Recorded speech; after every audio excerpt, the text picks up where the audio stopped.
Welcome to Central News, I'm Amy Forrest. In today's news, the Bay of Plenty Regional Council's Pollution Prevention Officer believes the current drought situation could help effluent problems. Nick Zaman says farmers can be using their treated effluent to water pastures, which may help with growth. While he agrees this is not a miracle solution, he says it could help the worsening situation. At present, we're disposing of effluent onto land. I mean, the soil is quite dry at the moment, so there's quite a large soil moisture deficit, so it should be able to absorb more effluent onto the land. It's very difficult with these drought conditions, and a lot of farmers, unfortunately, would have had to dry off their cows, so they're not actually discharging effluent at present.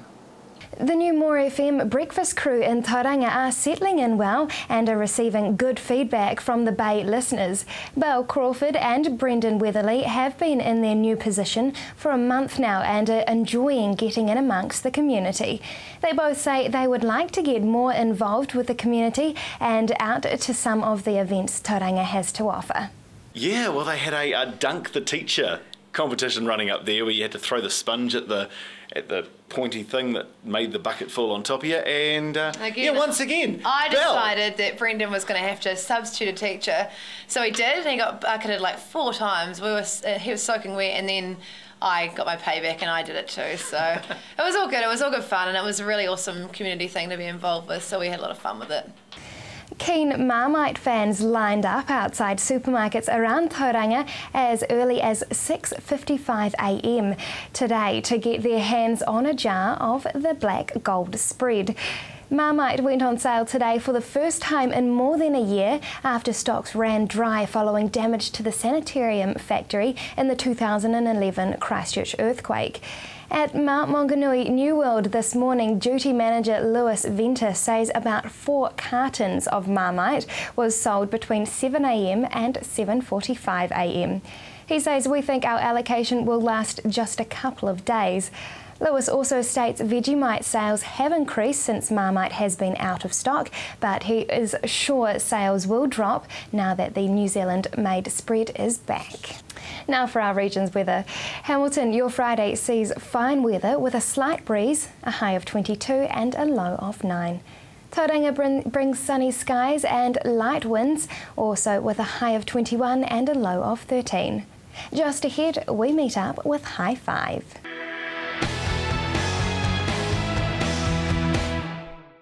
Welcome to Central News on TV Central. The movie High Five, Some Kind of Wonderful is due to be released in New Zealand cinemas very soon, so I caught up with High Five member Lauren Brandt to get the lowdown on some of the movie highlights. Hi Lauren, now first of all, welcome to the country. How long have you been in New Zealand for?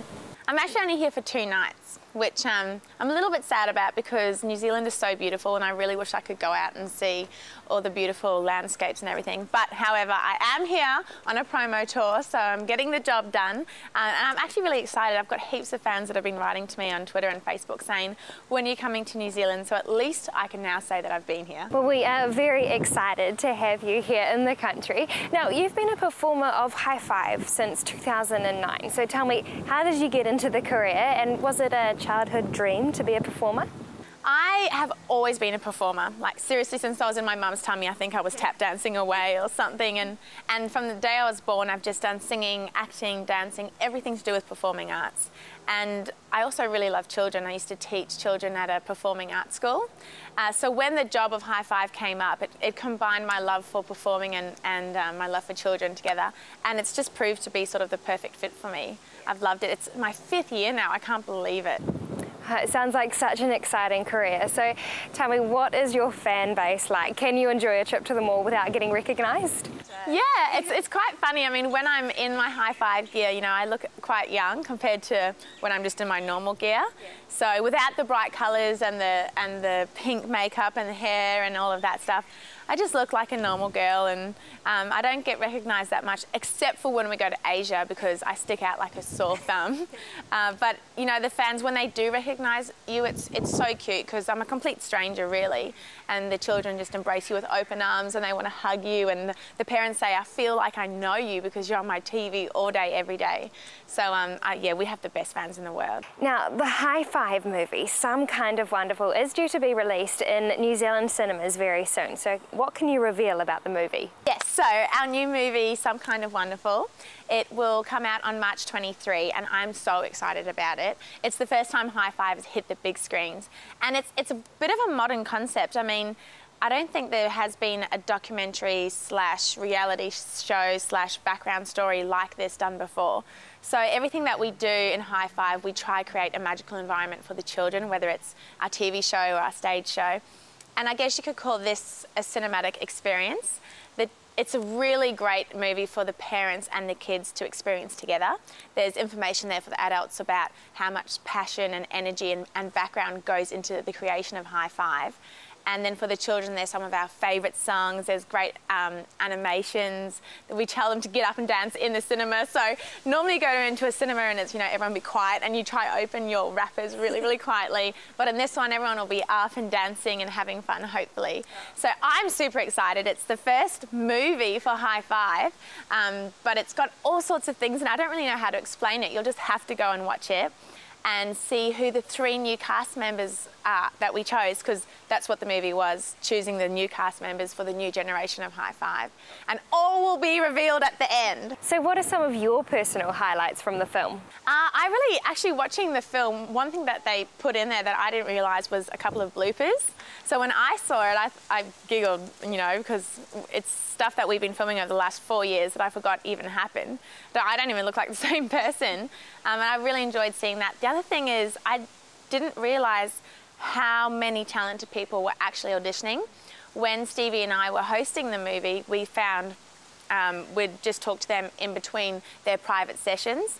And then when I watched the movie back and I actually could see what they were doing inside their private sessions, there were so many talented performers, and it made me feel really honoured that I've been in this job and that I now had a say on who was going to join the High Five family. So it was a magical experience, and the whole thing is just really exciting for me personally. And will parents enjoy this as well? Yes, definitely a movie for the parents and the kids. In High Five, we always try and involve the parents, whether it's having a little joke on the stage or having, you know, a little adult reference. And this movie is something that we think can really bring the parents and the children together for the love of High Five.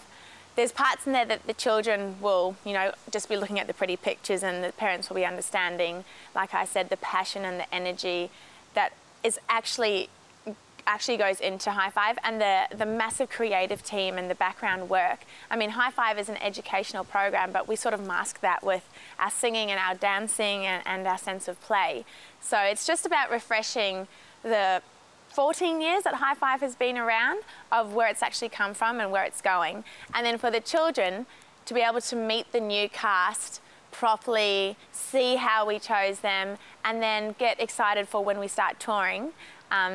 It's just a way of introducing them to the new cast, and the parents and kids can, you know, go to the movie together, go with a big group of friends, and then have lunch afterwards, and then talk about the movie and share their favourite parts. So tell me, was there any different challenges to filming a feature-length film? You know, the only challenges there were really was, I don't know, I guess just, no, there weren't any challenges. They actually weren't. Yeah, basically it was fun. It was like shooting what we've shot, but just a longer version. And one of the best things was that this was a hosting, presenting job for me rather than an acting one, and there was no script. So I was able to do whatever I wanted and say whatever I wanted, and a few cheeky things came out, so that'll be interesting to watch. And have you got any good behind-the-scenes stories to share? So the best thing about this movie for me was that there was no script. In High Five series, we normally just have a script and we'll get to do the acting, and there's songs to learn and there's dance moves to learn, but this was just literally give me a microphone. I had a cool microphone with sparkles all high-fived up, and just present and host and have fun with the auditionees and with Stevie, who's the co-presenter on it. So for me, the whole thing is completely behind the scenes, massive insight into High Five. Everything that I did that was silly or funny or cheeky is in the movie. So I guess you'll just have to watch to see those parts. Sounds like a great trip for the family. Make sure you check it out, coming to cinemas near you after March 23rd. Just ahead, making love a priority.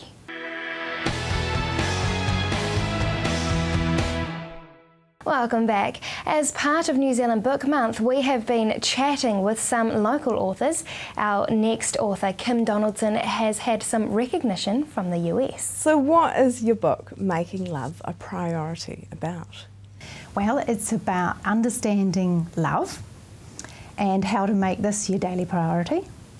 It's about a really fulfilling relationship that we can all have with ourselves, with our friends, family, and the world around us, really.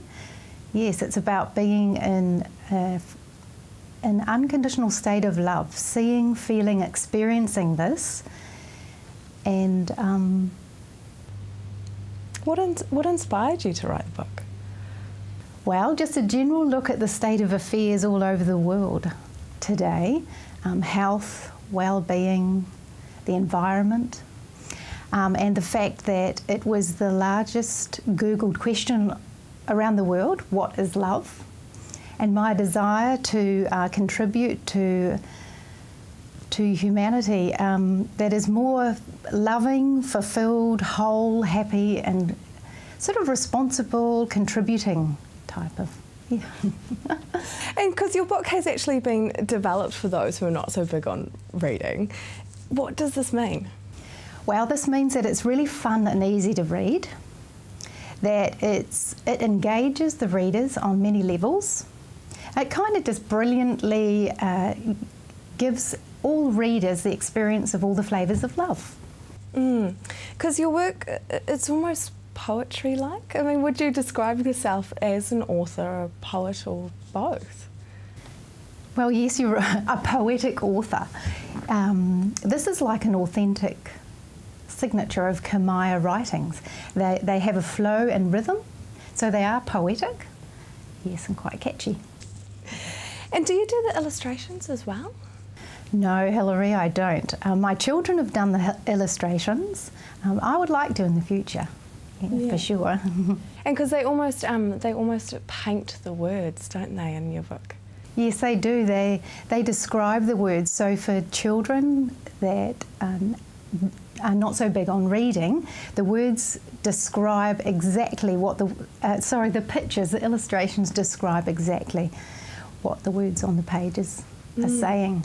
And even your adult book, like the illustrations are quite beautiful, and like they kind of almost create a feeling of love, don't they? Yes, thanks. The colours, yes. Yeah.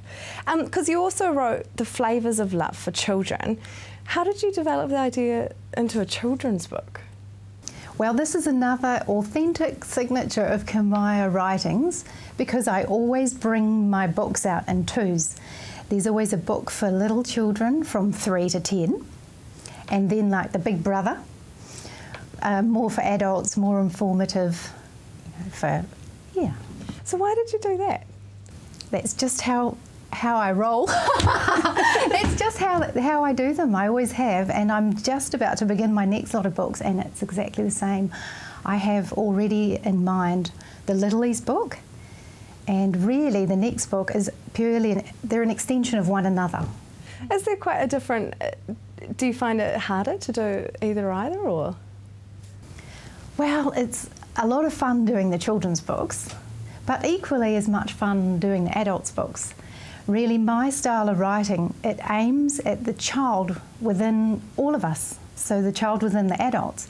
So it's a beautiful reminder, you know, to lighten up, go easy on yourself, don't take life so seriously.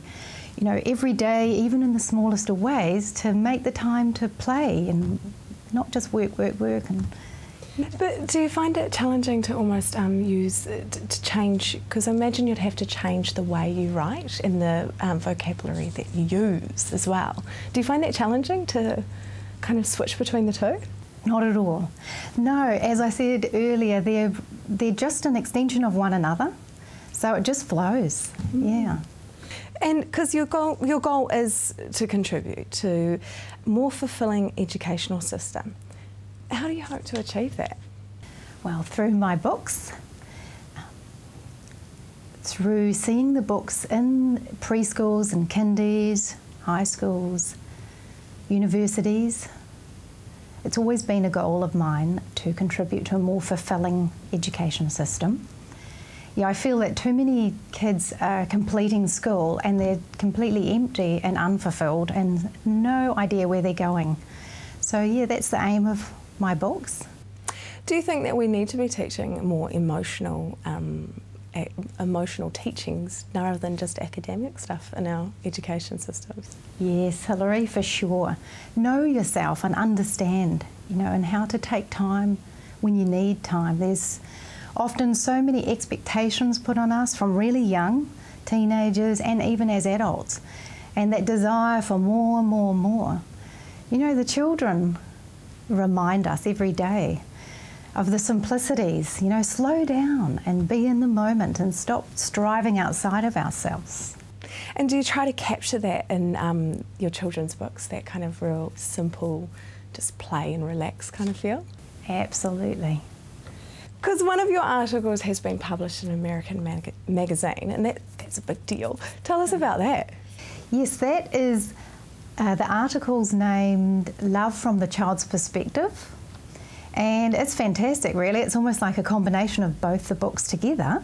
It's about, well, look at your own children and children around you, grandchildren, really, how they live fully in the moment. How that, it's in the air, it's air that I breathe, the food, the water, the language, but from one to another, the giving of gifts, or reminding others of forgiveness. Oh, I love doing this article. It's really beautiful. Actually, it's on my website, so if anyone's interested, have a look at the full article. Yeah, it's fantastic. And Kim recently received an honouring award from the US. Just ahead, the events of New Zealand Book Month.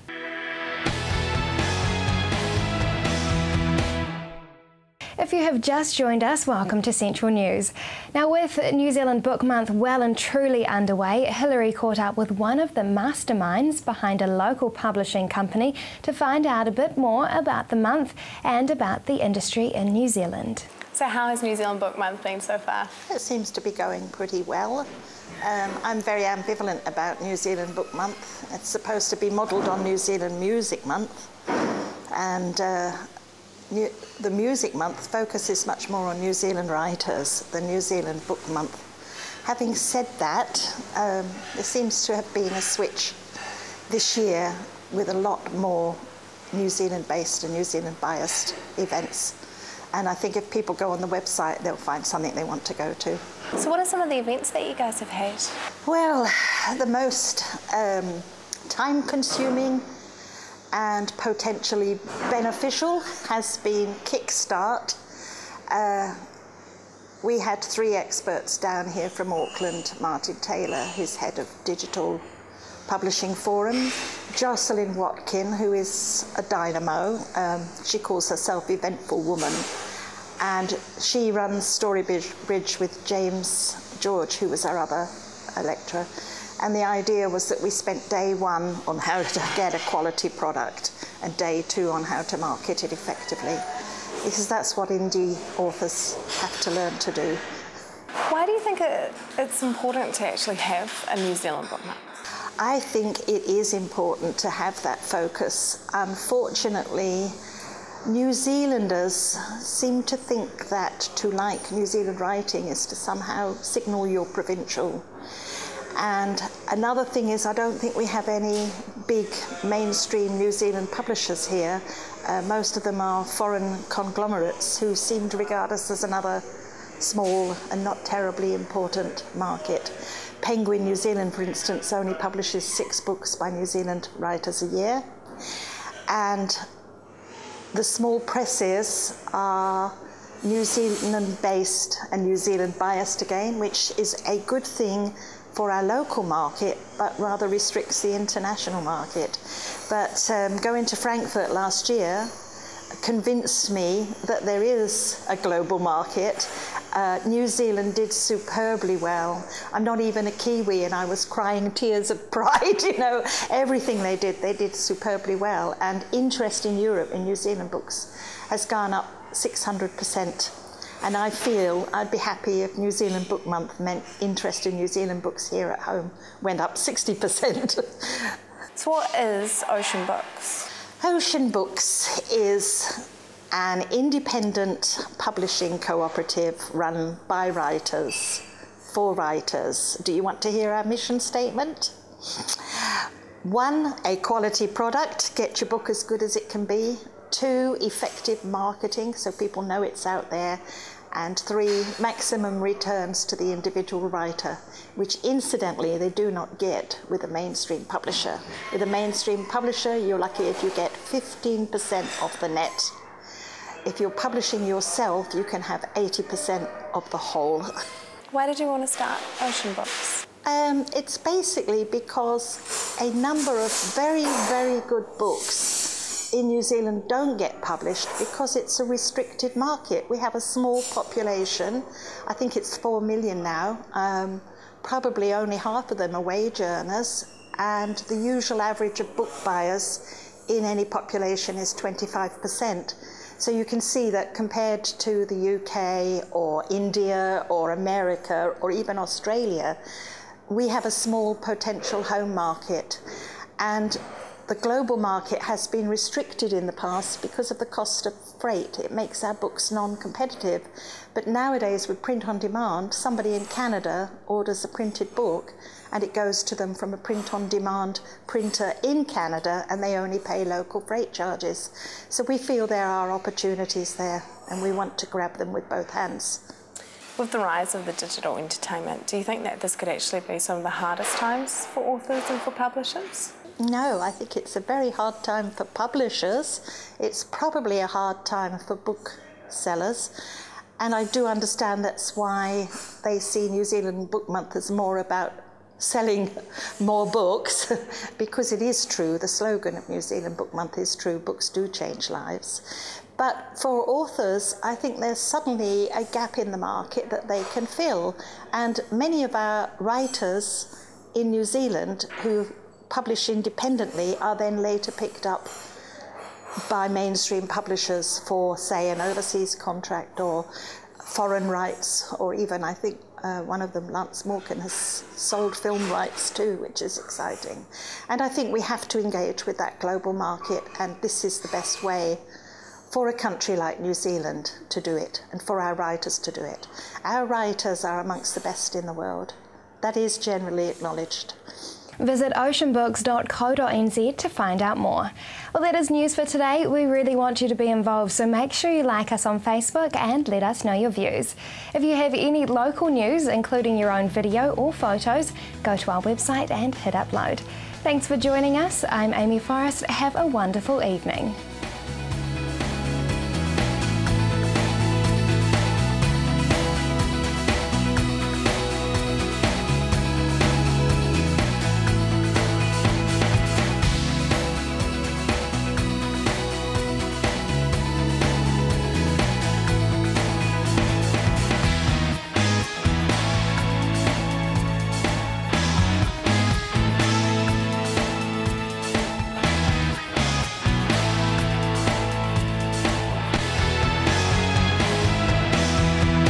This has been an Alpha Media production, a division of Television Media Group.